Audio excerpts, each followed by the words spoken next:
Қайырлы күн, құрметтілерім. Сіздермен Айгүл Ошан, практик психолог, құдайтанушы. Бүгінгі тақырыбымыз ажырасу не ажыраспау.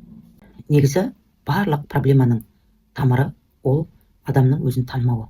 Яғни адам мен мынау денемін, ойымын, эмоция мендегі сезімдер деп қабылдайды. Бірақ біздің табиғатымыз бұл емес. Ең бірінші қателесу осы жерден басталады. Екінші, соответственно, адам өзін мынау денемін, осы оймын, осы сезіммін деп қабылдағанда, осы денеде жалған мен пайда болады. Яғни ол сіздің атыңыздан басталып, сіздің өмірден алған опытыңызға байланысты, балалық шағыңызға байланысты, әке-шешеңіз жақсы болсын, жаман болсын, қандай да бір себептермен өзіңіздің ішкі бағаңыз, құндылығыңыз, қауіпсіздігіңіз бұзылғандықтан өзіңізде жалған мен, яғни ложное я пайда болады. Менің байқауымша, өте көп адамдар, 80-90% адамдар негативті программамен өмір сүреді. Тіпті ақшаға жармасы, бай болып тұрып та бақытсыз адамдар жетіп жатыр. Яғни мәселе негативті программа бар деген сөз, бай, кедей деген сөз емес. Негативті программасы бар адамның бірақ көрсеткіші бар, қаншалықты бақыттысың, бақытсызсың деген сөз. Негативті программамен өскен қыз болсын, жігіт болсын, өзінің негативті программасына лайықты әйелді, еркекті кездестіреді. Қандай еркекті, қандай әйелді кездестіресің, ол кездейсоқтық емес. Ол сенің ішіндегі программаңның айнасы. Енді конкретно әйел қауымы туралы айтатын болсақ, өкінішке орай көп әйелдер төмен самооценкамен өмір сүреді. Біздің бұрыннан келе жатқан қоғамда әйел адам, қыз бала қатты жоғары бағаланбай, еркек адамды жоғары бағалаған. Тіпті еркек маймылдан сұлу болса жетеді, ал әйел адамға ананы істеу керек, мынаны істеу керек деген талап көп қойылған. Тіпті қарапайым мысал айтатын болсақ, әйелдердің іші шамалы шығып кетсе уайымдайды. Еркектер бірақ үлкен қарыммен де жабыстырып, көйлек киіп спокойно жүре береді. Себебі еркектерді әу бастан сондай методпен өсірген. Яғни еркек маймылдан сұлу болса болды деп.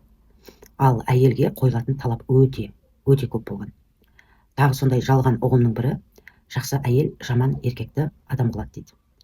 Біріншіден, жақсы әйел, ол жақсы әйел дегенде, бұл жерде мағынасы дұрыс әйел деген сөз болсын, жаны сау, тәні сау әйел біріншіден жаман еркекті вообще кездестірмейді. Яғни жаман еркектерді кездестіруіміз мүмкін, бірақ онымен байланыс құрмайды. Біріншіден. Екіншіден, жақсы әйел, яғни дұрыс әйел ешкімді түзеткісі келмейді. Себебі ол дұрыс өмір сүрген әйелдің күші әркімнің Құдай берген құдіреті бар екен түсінеді. Яғни дұрыс әйел тек қана өзіне ғана жауап береді. Үшіншіден, ешқандай адам басқа біреуді өзгерте алмайды. Тек қана өзін өзгерту арқылы ғана жан жағындағы адамдарға әсер етуі мүмкін. Енді конкретно ажырасуға келетін болсақ, қазіргі мынандай терең білім ашық заманда әйел адамдар көп білім алып жатыр. Еркектер де жақсы білім алып жатыр, бірақ бәрібір әйелдер тереңірек, көбірек білім алып жатыр. Себебі әйелдер әу бастан өте жоғары жауапкершілікпен тәрбиеленген. Олар сен міндеттісің, сен осыны істеуің керек, мынандай болуың керек, андай болуың керек, жақсы әйел болуың керек, жақсы ана болуың керек деген идеямен өскен. Сондықтан көп жүкті өздеріне артып алып, өмірден шаршап жүрген әйелдер біреу саналы түрде, біреулері амал жоқтан не ауырып, не құлап, не шаршап, не өмір сүргісі келмей өзін істей бастайды, яғни терең білім ала бастайды. Почти 90% әйелдер күйеуге шыққанда травмамен күйеуге шығады. Егер осы видеомды тұрмысқа шықпай жүрген жас қыздар, не болмаса ажырасып, тағы да жақсы отбасын құрғысы келетін әйелдер тыңдаса, не болмаса қыз бала шағаларыңыз бар болса, сол кісілерге жіберіп қойсаңыздар дұрыс болады. Әйел адамдарда мен күйеусіз қалып кетем деген идея бар. Яғни өзінің самооценкасы өте төмен. Сондықтан кез келген кездескен еркекке мүмкіншілік бере береді. Не үшін? Себебі егер бұған отказ жасасам, жоқ десем, бұдан басқа еркек табылмайды деген сияқты идеяда өмір сүреді. Көбінесе бізде тұрмысқа шыққанда мимен тұрмысқа шығады, сезіммен емес. Не болмаса саналы түрде емес. Не болмаса асығыстықпен. Негізі отбасын құрғанда ең бірінші жақсы қағида ол асықпау.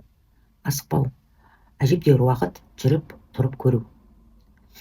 Және егер сіздің қалағаныңыздай критерияларыңызға дұрыс келмесе, жоқ деп айтудан қорықпау. Мынандай қағида бар: нені жоғалтудан қорықпайсың, соның қожайыны боласың дейді. Яғни бізде көп әйелдер күйеуіне байланып қалған. Қаншалықты байланады, соншалықты именно күйеуінен таяқ жейді. Бізде көп қыз балалар, әйел адамдар тұрмысқа шыққанда травмамен тұрмысқа шығады.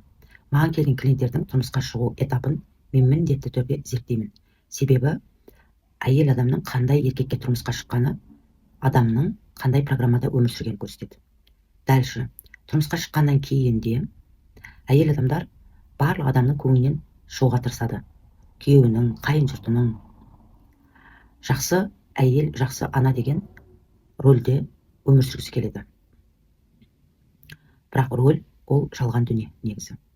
Тұрмысқа шыққанда әйел адам программамен, травмамен шығады да, бірақ өмір өте келе көбісі білім алып, что-то мынау жерде бір нәрсе дұрыс емес.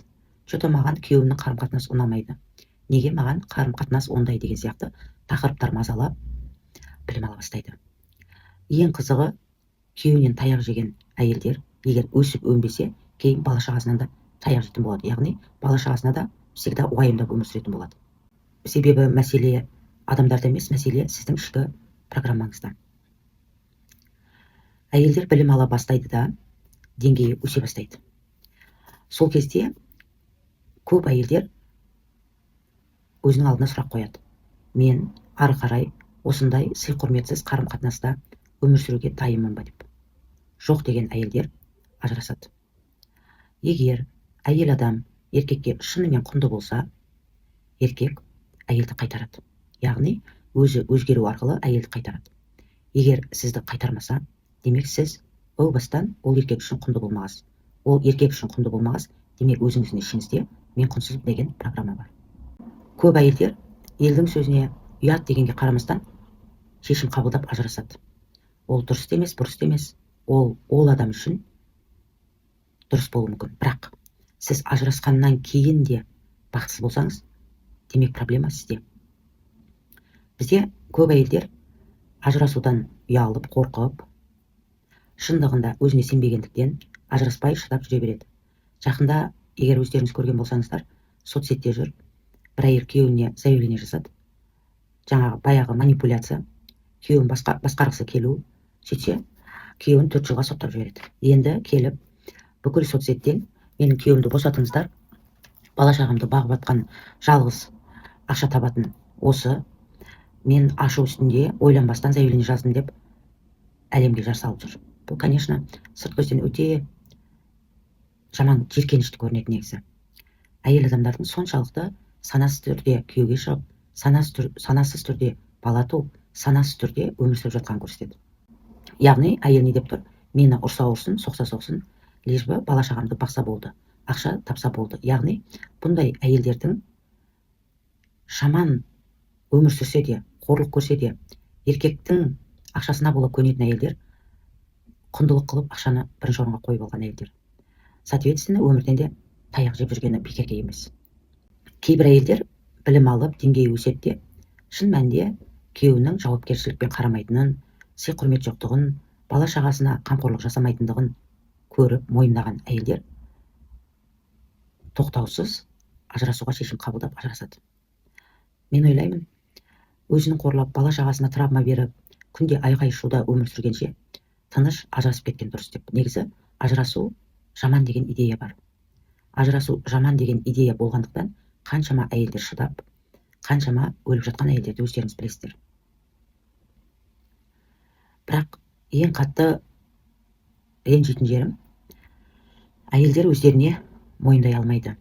Иә, мені күйеуім бағаламайды, мен күйеуім үшін ешкім емеспін, мені туып берген бала-шағамда ешкім емес, мені бұл сыйламайды, мен бұған келіспеймін, мен кетуге шешім қабылдаймын деп шешім қабылдай алмайды. Не үшін? себебі өздеріне сенбейді, Аллаға сенбейді, өзінің бұдан да жақсы еркекке лайықты екеніне сенбейді, өзінің құнды екеніне, өзінің бала шағасының құнды екеніне, және өзінің қолынан қомақты ақша тауып, өзі бала шағасын аяққа тұрғыза алатынына сенбейді. Яғни басынан аяғына дейін травмаға толып қалған әйел, бірақ елден ұят, бала шағам үшін де жалған өмір сүре береді. Сіз өзіңіз үшін дәл осы моментте күйеуіңізді тексеріп көруіңіз керек. Бірақ саналы түрде сіз любой нәтижеге дайын болуыңыз керек. Егер сіз кетсеңіз, күйеуіңіз артыңыздан іздеп қайтып келмесе, демек сіз дұрыс қылғансыз. Бірақ сіздер не істей бастайсыздар? Кететін болсаңыздар, манипуляция үшін кетесіздер.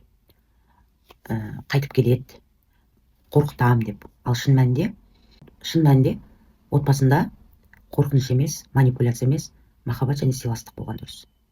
Көп әйелдердің білім алып деңгейі өскеннен кейін ажырасады. Бірақ осы жерде ажырасқаннан кейін кейбір әйелдер өздерін кінәлі, не болмаса қоғамдағы үшінші сорт адам ретінде өзін қабылдауы. Негізі бұл өте дұрыс емес ой. Себебі ажырасқан әйел құнсыз деген ол жалған ұғым, адамдардан шыққан ұғым. Мәселе ажырасу, ажыраспауда емес. Мәселе шындықпен өмір сүру. Біріншіден, егер күйеуіңнің қорлағаны саған ұнамаса, демек сен бір шешімге келуің керек. Шешімге келмейсің ба, демек қорлануға келістім деген сөз. Бірақ өздеріңізбен жұмыс істей келе, өздеріңіздің табиғаттарыңызды тани келе, өздеріңіздің құдіретті күштеріңізді аша келе, сіздер уже еркекке байланбауды үйренесіздер. Яғни жоғалтып алуға қорықпайсыздар. Менің бір ренжитін жерім, еркек адамдар әйелді жоғалтып алудан қорықпайды, бірақ әйелдер 5-6 бала туып берсе де өзін құнсыз санайды, бала шағасын құнсыз санайды, еркек үшін ешкім емеспін дегенге келіседі іштей. Шын мәнінде егер сіз еркекті жоғалтып алудан қорықпасаңыз, сонда ғана еркек басқаша қарым-қатынас жасайтын болады. Қаншама әйелдер травманың арқасында қорлық көрсе де еркектерден кетпестен ақырында өліп жатыр, не болмаса ауру болып жүр. 50-55-ке келгенде ешкімге керек жоқ, не ауру, не қолынан ешнәрсе келмейді. Өмір бақи біреу үшін өмір сүрген, енді қартайғанда өзін істерін білмейді. Хотя бұл да жалған ұғым. 50 болсын, 60, 70, 80 болсын, кез келген адам өз құдіретін аша алады. Яғни ажырасудың бірінші себебі адам өзінің табиғатын танымағандықтан болса, екінші себебі травма, жаман программаларға толып қалғандығы. Дұрыс емес еркекті кездестіру әлемге сенбеу деген программасы барын көрсетеді. Яғни әйелдер мынау әлем қауіп деген идеямен өмір сүреді. Сондықтан қауіпті еркектер, яғни сізді бағаламайтын, қорлайтын, жауапкершілік алмайтын еркектер кездеседі. Сол үшін бүгін әртүрлі отбасында адамдар өмір сүріп жатыр. Негізі көп отбасында береке бірлік жоқ, өкінішке орай. Бірақ бір крышаның астында өмір сүріп жатыр. Осы жерде әрбір әйел өзіне шын сұрақ қою керек. Сен ешқашан саған лайықты емес еркекпен бір территорияда өмір сүре алмайсың. Ғылыми тұрғыда айтсақ, энергия оған мүмкіндік бермейді. Діни тілде айтсақ, ешкімді, Құдай сізді ешкіммен бекерден бекерге бір территорияда ұстамайды. Рухани байлық деген не? Рухани білім деген не?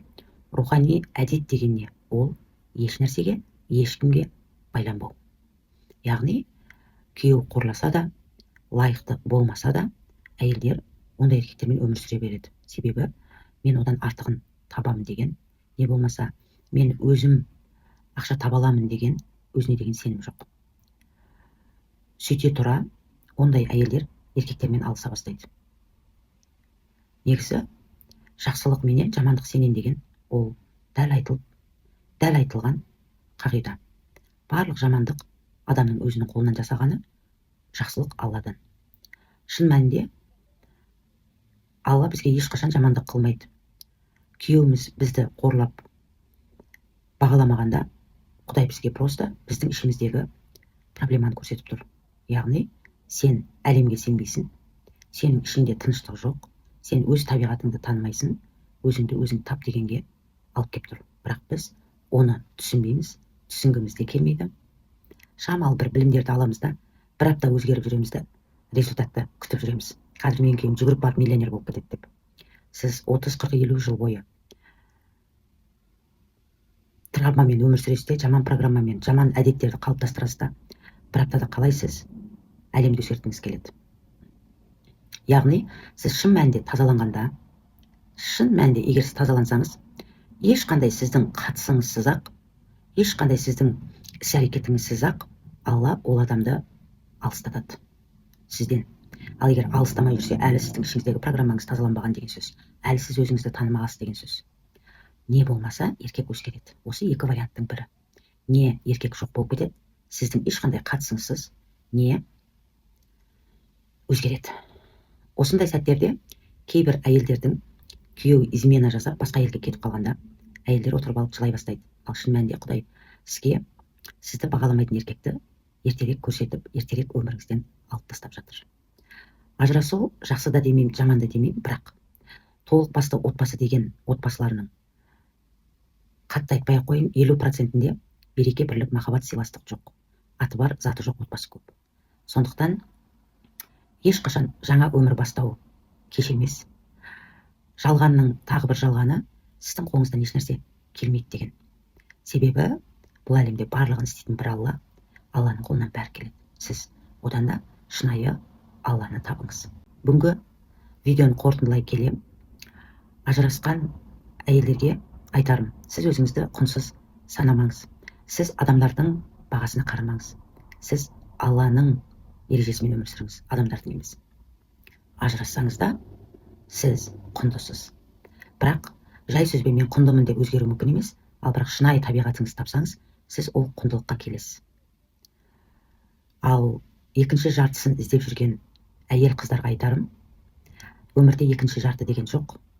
Махаббат екі адамнан тұрмайды, махаббат ол бар, не жоқ. Егер сіз еркексіз бақытты болуды үйренбесеңіз, еркекпен де бақытты бола алмайсыз. Сондықтан ең бірінші отбасын құрғыңыз келсе, сүйгеніңізді тапқыңыз келсе, онда өзіңізді табыңыз бірінші. Өзіңізбен өзіңіз бақытты болуды үйреніңіз. Өзіңіз сүйген іздеп жүрген адамдарға айтарым, егер кездескен еркек сіздің критерияларыңызға дұрыс келмесе, жоқ деп айтудан қорықпаңыз. Каждый раз әр еркекке жоқ деп айтқан сайын, каждый раз еркекті жоғалтудан қорықпаған сайын, сіздерге одан да мықты, одан да күшті, одан да ақшалы, одан да саналы, одан да қатты сізді бағалайтын еркек кездеседі. Так что өздеріңіздің табиғаттарыңызды табыңыздар.